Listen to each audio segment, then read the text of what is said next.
Tonton video ini sampai selesai agar Anda tidak gagal paham.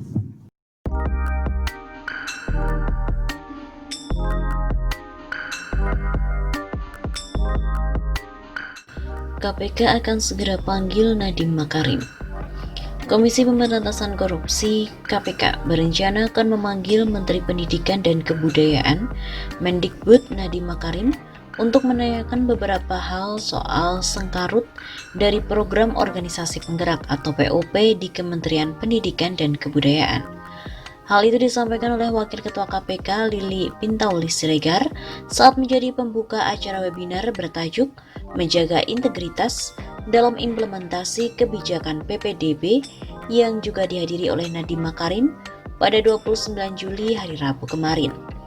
Awalnya moderator acara ini, Budi Setiarso, menyampaikan agar pimpinan bisa bersurat kepada pihak-pihak terkait hasil rekomendasi acara webinar ini. Tapi mungkin juga bisa disambung ya, kalau rekomendasi untuk hari ini kita bisa sampaikan ke Pak Menteri, ke Mas Menteri. Karena untuk beberapa hal terkait yang sekarang lagi ramai POP itu, ya kan kita juga mengundang. Rencana mengundang Pak Menteri kemarin bersama Irjen dan Dirjennya. Ujar Lili pada hari Rabu 29 Juli. Lili juga menambahkan persoalan sengkarut POP di Kemendikbud juga menjadi agenda KPK untuk mendalami, menelaah program unggulan Mendikbud Nadiem Makarim itu. Jadi mungkin itu juga nanti bisa salah satu agenda yang kita sampaikan selain kita akan menelaah tentang kebijakan tersebut. Sekadar diketahui Muhammadiyah, Nahdlatul Ulama, NU dan juga PGRI telah mengatakan mengundurkan diri dari program Kemendikbud tersebut, yakni program organisasi penggerak atau POP. Belakangan Nadiem mengaku minta maaf terhadap Muhammadiyah, NU dan PGRI. Nadiem juga meminta Muhammadiyah, NU dan PGRI kembali bergabung dengan program unggulan Kemendikbud tersebut. Namun demikian NU dan Muhammadiyah tetap bersikukuh tidak akan mengikuti program itu.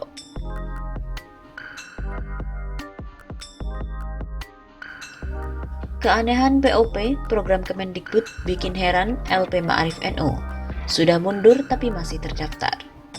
Kementerian Pendidikan dan Kebudayaan hingga saat ini masih menyertakan Lembaga Pendidikan Ma'arif Nahdlatul Ulama dari daftar penerima anggaran program organisasi penggerak atau POP bentukan Kemendikbud.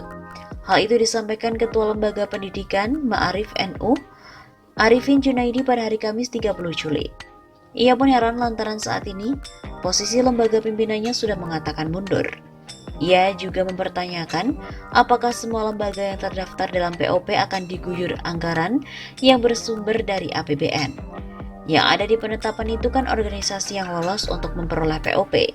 Kalau ada yang tidak mendapat POP tapi ada di daftar itu gimana dong? Begitu kata Arif.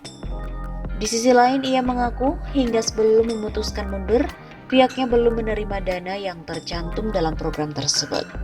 Padahal LP Ma'arif NU sudah melakukan program untuk kepala sekolah di hampir seluruh pelosok Indonesia dengan dana mandiri.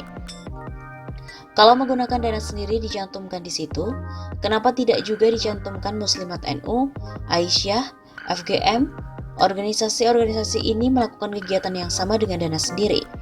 Jelasnya, oleh karenanya Arifin mendesak Menteri Pendidikan Nadiem Makarim mencoret nama LP Ma'arif dari program tersebut lantaran sudah mengundurkan diri. Karena itu Ma'arif ini akan melanjutkan apa yang sudah dilakukan berpuluh-puluh tahun. Sampai Oktober ini kami akan melatih 3.200 kepala sekolah secara mandiri. Ya nggak usah kami dicantumkan di situ. Lah wong kami pakai dana sendiri kok. Begitu tutupnya. Menteri Pendidikan dan Kebudayaan Mendikbud Nadiem Makarim kembali menjadi sorotan. Sebelumnya Nadiem Makarim disorot lantaran adanya program organisasi penggerak Mendikbud. Dalam program itu ia meloloskan 2 yayasan milik perusahaan besar yakni Tanoto Foundation dan Sampurna Foundation. Terbaru Nadiem membuat pernyataan tak kalah kontroversial. Kali ini menyebut bahwa sekolah negeri seharusnya diperuntukkan bagi para siswa dengan tingkat ekonomi rendah dan membutuhkan. Pernyataan Nadiem itu dianggap sebagai sebuah pemikiran yang absurd. Demikian disampaikan Deputi Balitbang DPP Partai Demokrat Syahrial Nasution melalui akun Twitter pribadinya pada hari Kamis 30 Juli. Ini pemikiran yang absurd dari Mendikbud Nadiem Makarim. Terlebih dalam pernyataan itu, Nadiem menyebut ada prinsip di Undang-Undang Dasar yang mengharuskan agar sekolah negeri diperuntukkan bagi yang membutuhkan secara sosial ekonomi. Bagi Syahrial, pernyataan Nadiem tersebut mengada-ada, sebab Undang-Undang Dasar 1945 tidak pernah mengatur sosial ekonomi siswa sebagai penentu yang berhak atau tidak berhak sekolah negeri. Tujuan pendidikan untuk mencerdaskan bangsa dengan iman dan takwa serta demokratis. Sebaliknya, ia menyinggung tugas dan kewajiban Kemendikbud dalam penyelenggaraan pendidikan di tanah air. Tugas Mendikbud menyelenggarakan pendidikan bukan mengukur rezeki.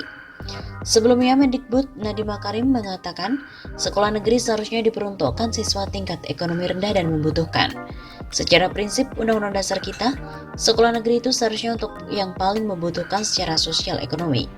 Itu kan prinsip keadilan sosial yang dijunjung tinggi, ujarnya dalam diskusi daring pada hari Rabu 29 Juli kemarin.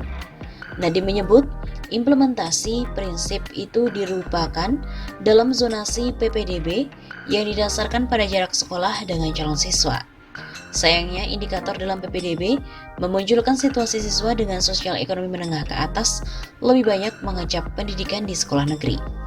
Untuk itu, pihaknya kembali menerapkan aturan zonasi melalui peraturan Mendikbud nomor 44 tahun 2019 tentang PPDB.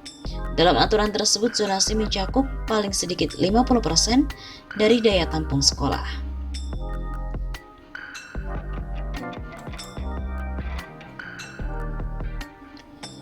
POP, program organisasi Kemendikbud, dinilai tidak menunjukkan empati terhadap kondisi pendidikan nasional yang terdampak pada pandemi virus corona. Akan lebih baik jika program yang menelan anggaran dana sekitar 600 miliar rupiah itu dialokasikan untuk penanganan COVID-19. Guru Besar UIN Syarif Hidayatullah Jakarta Asyumardi Azra menyarankan Kemendikbud untuk melakukan stimulus anggaran untuk pendidikan, ketimbang menghamburkan uang negara untuk program yang masih prematur dan belum jelas tersebut. Sekarang ini lagi krisis COVID-19. Yang harus dilakukan oleh Kemendikbud sekarang ini adalah menyantuni baik para siswa maupun mahasiswa, ujar Asyumardi Azra dalam diskusi Indonesia Lawyers Club pada hari Selasa malam 28 Juli. Saya kira kalau punya dana yang banyak seharusnya tidak dihabiskan, tidak dianggarkan untuk POP ini. Lebih baik kalau dana itu masih ada tersedia, dialihkan untuk stimulus pendidikan.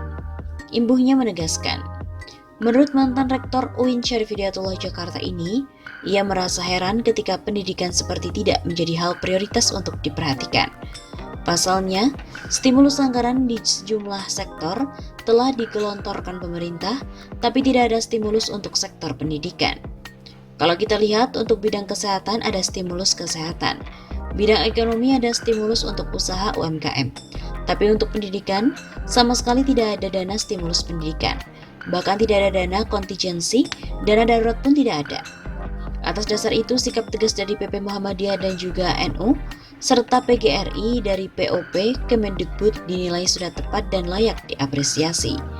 Selain program POP Kemendikbud dinilai tidak jelas, masih ada hal yang lebih prioritas untuk menghadapi krisis pendidikan akibat COVID-19.